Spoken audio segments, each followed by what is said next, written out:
Lightning strikes early Wednesday morning ignited a fire at two of Dow Chemicals' 250,000-pound storage tanks in Bristol. The blaze released very strong-smelling chemicals into the air and caused Bristol schools and at least one Pennsbury school to be closed because of the fumes. Employees were evacuated, but the rest of the Dow campus was up and running. Now, while no one was actually injured in the fire, a longtime volunteer fire policeman who'd been at the scene but went home because he felt sick later died from a heart attack. David Wintz was 66 years old. It's tough. Everybody's dealing with it in their own way. It's a shock to us. You know, it's not something you'd expect. You hope never happens. Dave was a good guy.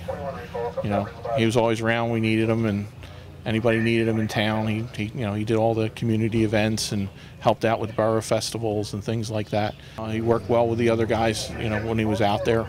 Always kept an eye out for us. He probably had saved one of our members that he was on the corner, had closed the street off, and a drunk driver went around him and went screaming past him.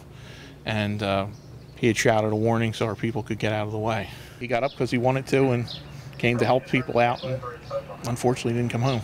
Now, the chemicals that were involved in the fire, ethyl acrylate and butyl acrylate, are used to help make paints, but they do not pose any immediate danger to residents. But they're still being disposed of off of the Dow property. Now, as a precaution, residents in the area were told to close their windows and doors and limit any outdoor exposure. Now, as for Wintz, he was a volunteer firefighter for 50 years and a volunteer fire policeman here at the Bristol 51 station for the last 4 years. He had a wife and 2 children, all of whom are members of the same fire station. Reporting from Bristol for Philly Burbs, I'm Rachel Cannelli.